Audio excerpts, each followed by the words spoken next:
Exhibitions are a great way of not just getting inspiration for our layouts, but also buying all those things that we never knew we needed. And at Glasgow last week, I got both. There were loads of traders and I picked up lots of bargains.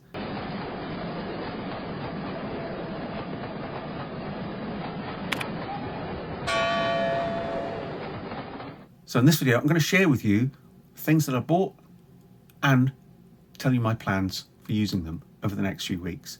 Don't forget to like and hit subscribe if you want to make sure you catch the videos that I'll be making about the things I'm showing you in this video. Let's dive straight in. First up are two absolute bargains. I'm a member of the Hornby Collectors Club, and not only do you get a chance for a discount when you buy things from the Hornby website, but there are also bargains to be had from the Hornby stand at exhibitions they attend. And Model Rail Scotland was no exception. Here are two locos. Last year's Hornby's Collectors Club model.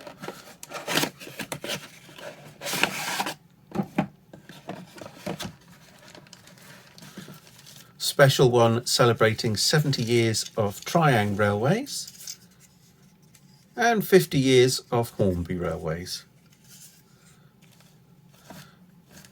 Now these 040s are Hornby's basic locomotive, and they normally retail for about £30–40 brand new.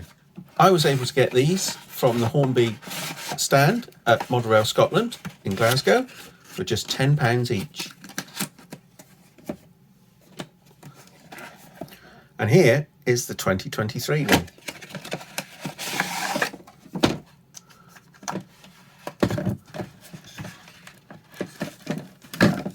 Totally fictitious locomotive, really. It would never have had this LMS livery in real life. But it's a lovely little loco, and these two will work well on my boys' layout when I get round to finishing it. £10 for a brand new locomotive can't be beat. So anyone that says the hobby is getting too expensive, you just need to search out those bargains. But this LMS locomotive could be paired with some LMS coaches and produce quite a good model. So there's two of those, one for each of my boys. However, those won't fit with the theme of my current layout. But I managed to pick up this book from one of the many bookstalls that were at the show. Modelling the British Rail Era is a book that's a few years old now, but it contains a wealth of information about not just the prototype, but also details of how to model the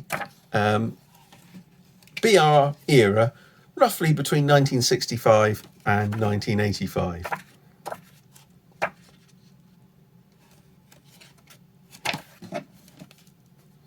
So another very useful book. A few weeks ago, I saw Charlie Chadwick's video about using KD couplings.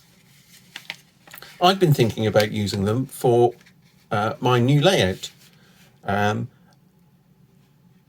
Tension lock couplings are all very well, but when I was at a show with Lochdoon last summer, I found them to be very frustrating in prolonged use, especially if you're mixing and matching different types of tension lock couplings from different manufacturers.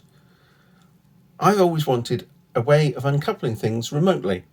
And although Charlie is using a solenoid motor, you can get just a regular magnet to uncouple your stock. So I picked up these at the show in Glasgow. We've got the magnet which fits in the track, a couple of packs of couplings to try out.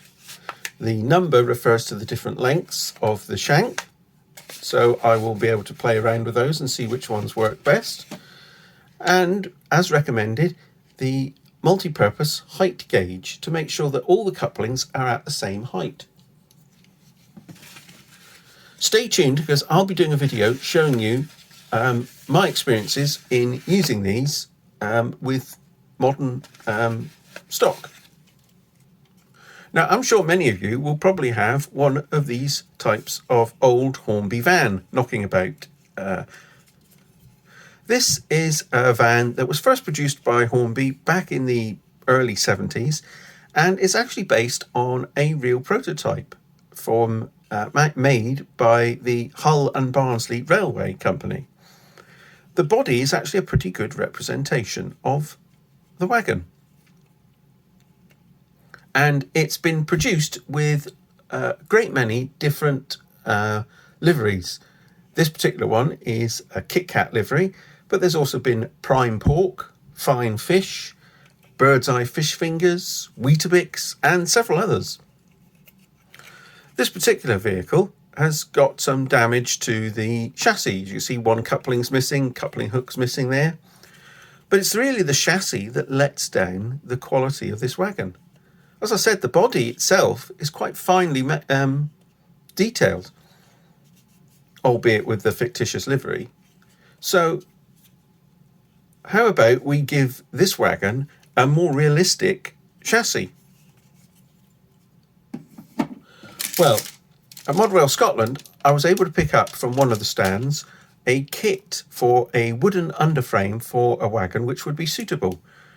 This is made by Cambrian Model Rail, and you'll have seen me use their kits in the past. Check out the video up here for my use of one of their wagon kits and how that went put together. It's a fairly simple kit. So all I'll be doing is taking the chassis off and fitting this underframe to the wagon, giving it a new coat of paint and turning it into a good representation of a pre-grouping refrigerated van.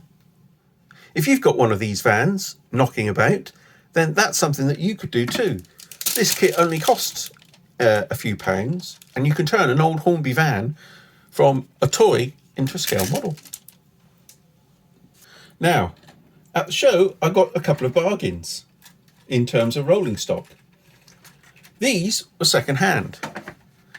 This is an old mainline model, mainline railways model of a LMS BG van, gangway brake van, but in the modern blue and grey livery.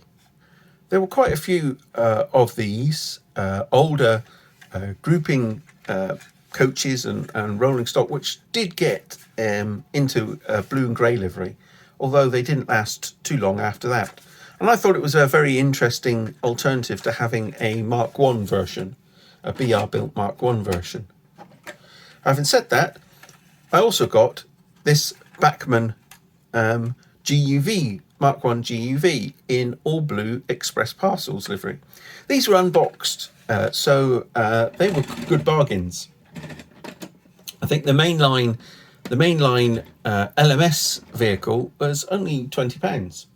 Another piece of rolling stock which I've been trying to get hold of for some time has been a double pack of BR Mark I coaches by Bachmann.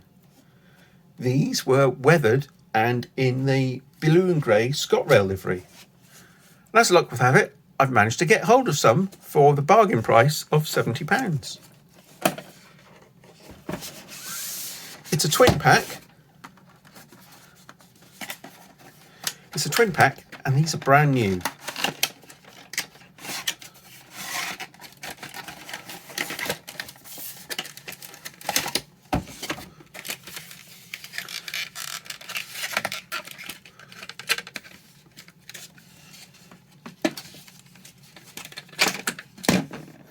As you can see, they're weathered, and they even come with passengers already fitted.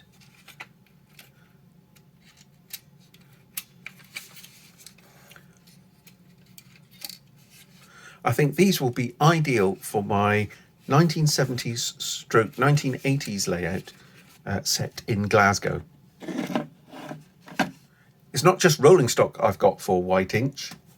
I've got this building kit from Metcalf as well.